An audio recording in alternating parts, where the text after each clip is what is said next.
Hey guys, as an expat in the UK, you're gonna need a good CV in order to get a job. But this can be difficult because not only are you an expat, but it can also be formatted differently than in your home country. So as a Canadian, I have lived here in the UK last 7 years. I'm going to teach you everything I know about how to write that perfect CV to get a job in the UK. Now, first up, what is a CV? And honestly, that's a good question. In North America, we would call it a resume. Here in the UK, they call it a CV. Now, some people argue that they're two different things, which honestly, who cares? At the end of the day, in the UK, you need a CV to apply for jobs. To me, a CV and a resume, they're the same thing. But the UK has a particular style that they look for in CVs, a particular format, which I'm going to teach you today. Something to keep in mind, a cover letter is something totally different. I think a cover letter in North America is very similar to what they use here in the UK. It's very important to include a cover letter, but I humbly think a resume and your CV is way more important. So that's what we're gonna focus on today. When it comes to a CV, I have two main rules, and these are things that I keep in mind when writing my CV, even now, 7 years later. Number one, concise. Your CV needs to be to the point. It needs to be clear and concise.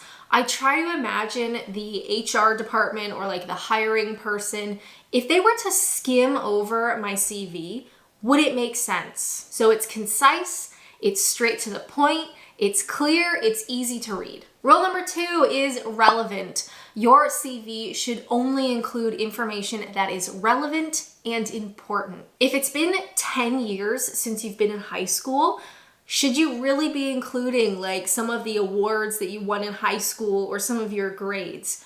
Probably not. That's not really relevant information anymore. Of course, it's going to be different for every person depending on how long you've been working or what kind of experience you have.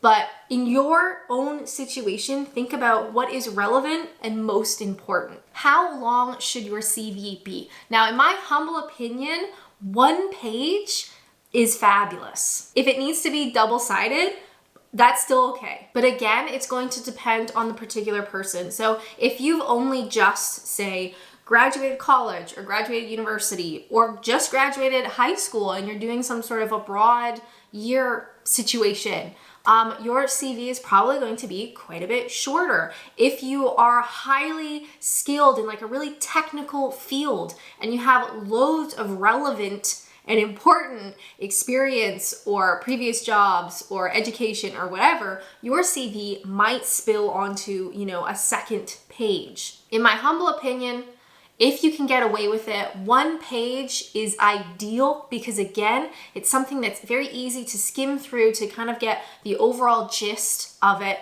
If you have to go onto the back of that page, that's fine, 1 page double-sided.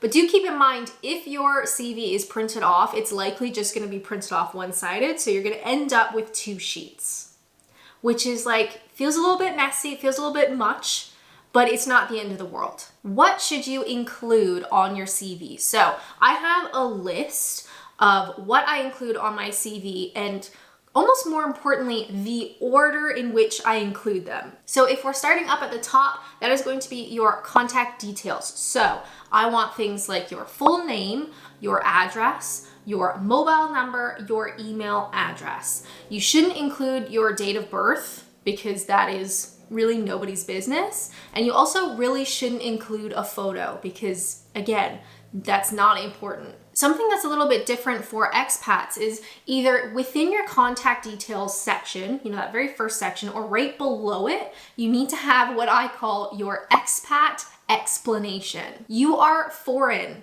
and you need to make sure that the business you're applying for understands that you are legally allowed to be in the UK and you are allowed to work. If the business that you're applying to thinks that you are foreign and maybe you're applying to jobs right before you move to the UK, so your home address is in Canada or the US, and they see that and they think, let's just disregard this person.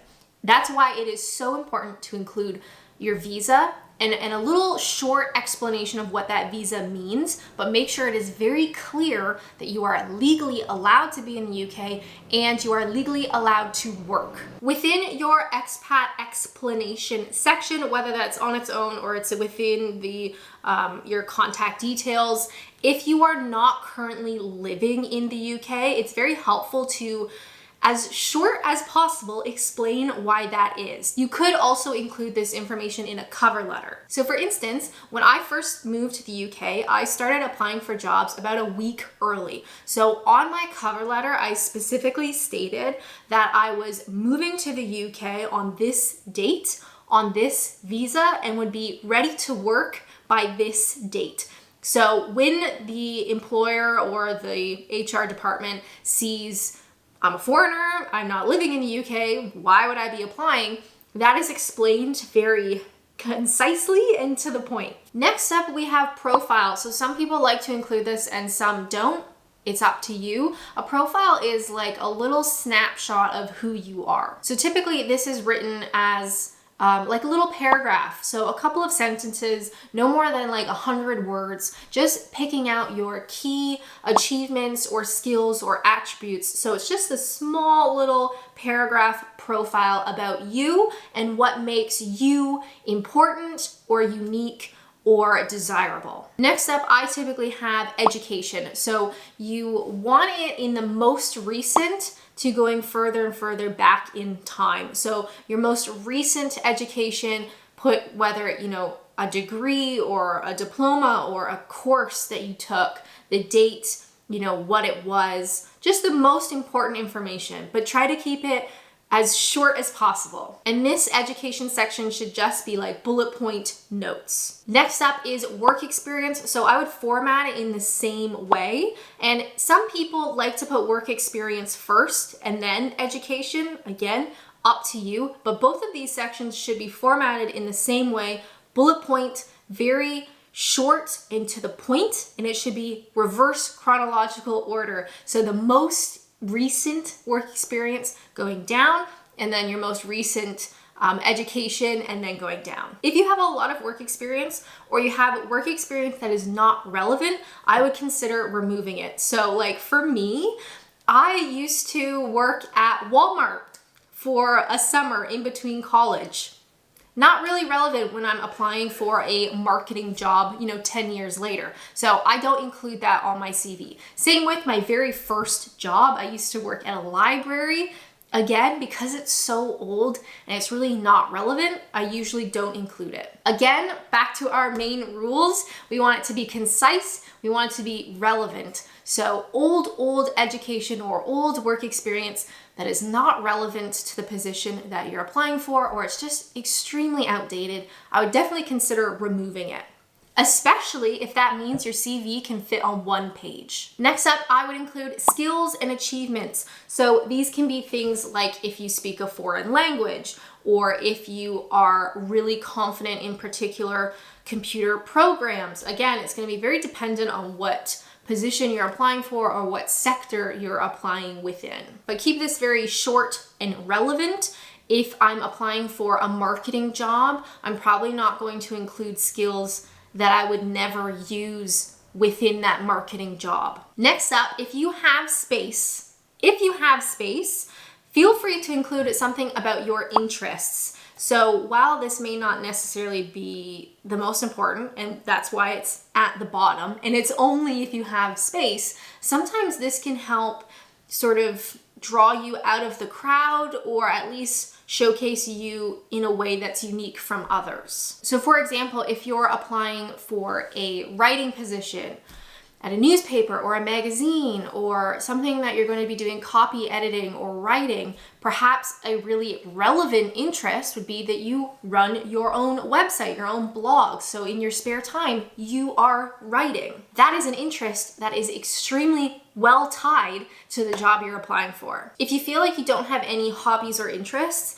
that you can very closely relate to the position that you're applying for, it might be better to just leave this section out. Typically for CVs here in the UK, at the very end, you will have a statement about your references. Now, usually you don't need to include their information, their name and phone number and who they are. You can just include one sentence that says something along the lines of references available upon request. Most employers will assume that you will have references and they will ask you if they can contact them and for their contact details. So if you cannot fit this one line in, don't. It's better to not include it than have it go onto the second page, because most UK employers already sort of assume this to exist. But if you have space, just throw in that one line, references available upon request. I know it's probably like a lot of information and it may be hard to sort of visualize what that looks like, but I will include a link to a CV template that I've created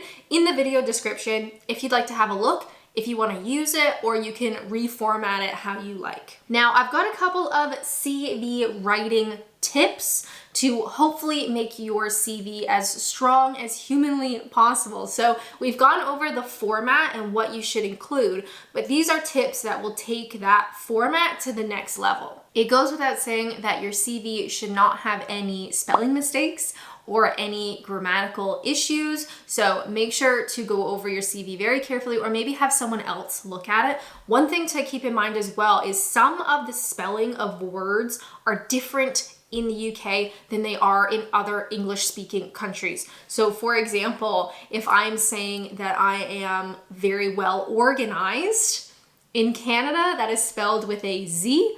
In the UK, it is spelled with an S. So you should be using UK spelling for your CV. A really easy way to fix that is whatever program you're using to write your CV, whether that's Microsoft Office, like you're using Word, or personally, I love Google Docs. You can change the language and make sure it is English, UK, or British English. That way it'll pick up on spelling mistakes specific for the UK. You also want to use strong language. So what I would recommend is write out your CV, like get the format properly, get some words in there, and then go through and replace words with stronger words, and particularly strong active verbs. Like rather than saying I did so-and-so, you could say I created this, or I was in charge of organizing this, rather than using like really weak words like is or was or I did.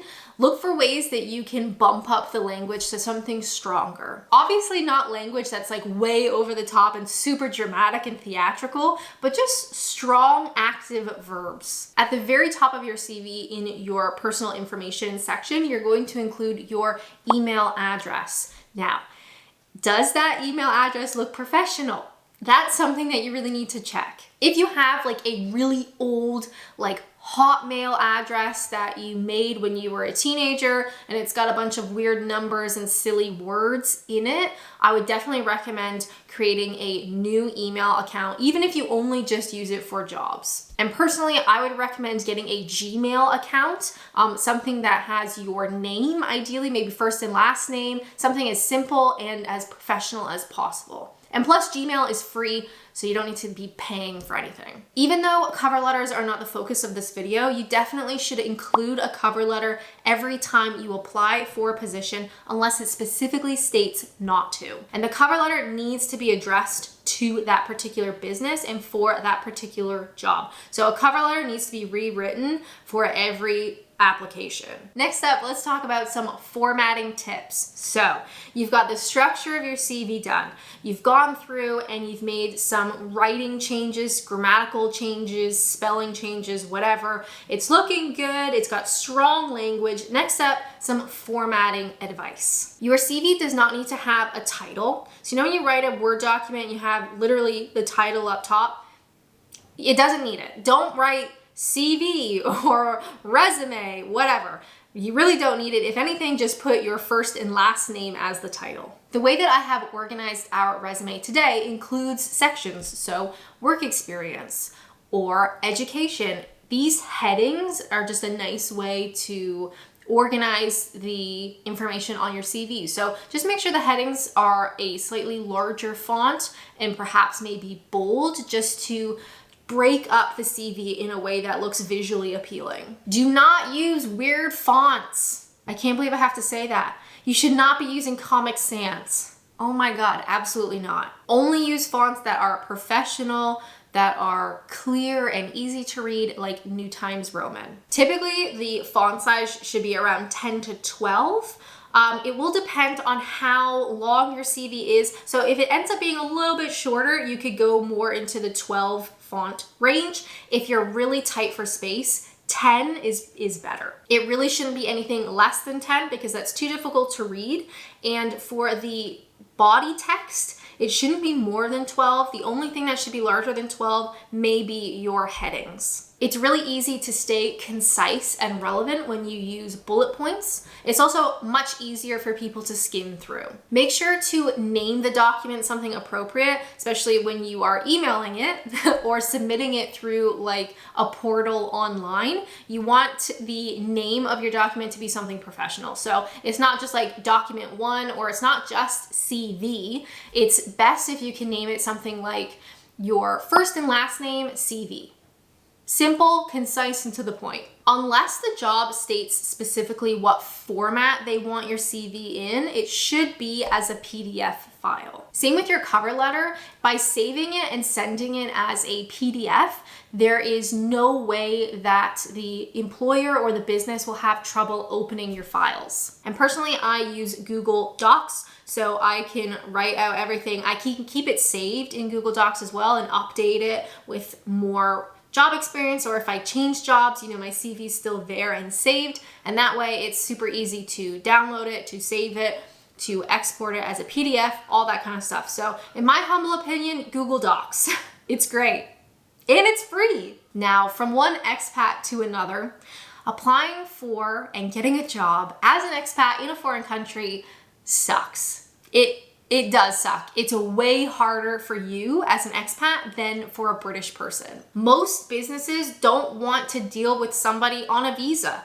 There's a lot of regulations and rules, and you gotta make sure your visa is valid. And if your visa is only for 2 years, does a business really want to take a chance on you?